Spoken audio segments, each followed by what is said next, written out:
Merhaba. Var yok. Var yok. Diyalog.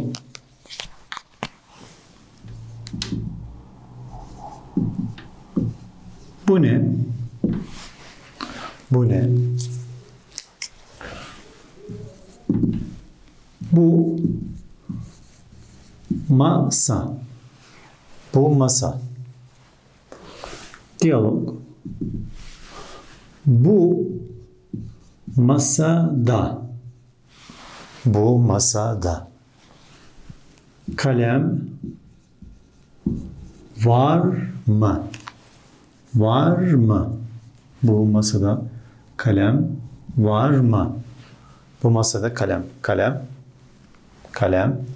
var mı? Hayır. Bu masada. Hayır, bu masada kalem yok. Kalem yok. Var, yok. Hayır, hayır. Olumsuz. Olumsuz. Yok, olumsuz. Olumsuz. Olumsuz. Negatif, olumsuz. Hayır, yok. Hayır, yok. Diyalog. Bu masada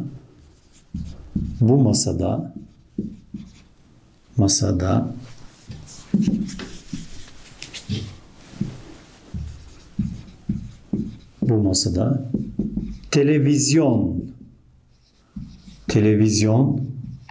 var mı? Bu masada televizyon var mı? Televizyon var mı? Evet. Evet. Bu masada televizyon var. Evet. Olumlu. Olumlu. Var. Hayır. Yok. Olumsuz. Evet. Var. Evet. Var. Diyalog. Senin dişin var mı? Senin dişin var mı? Diş.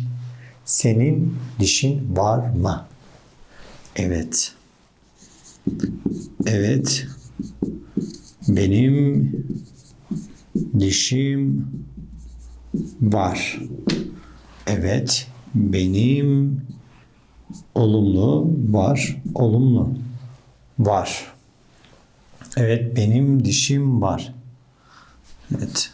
Diyalog. Mesela, senin dişin hangi renk?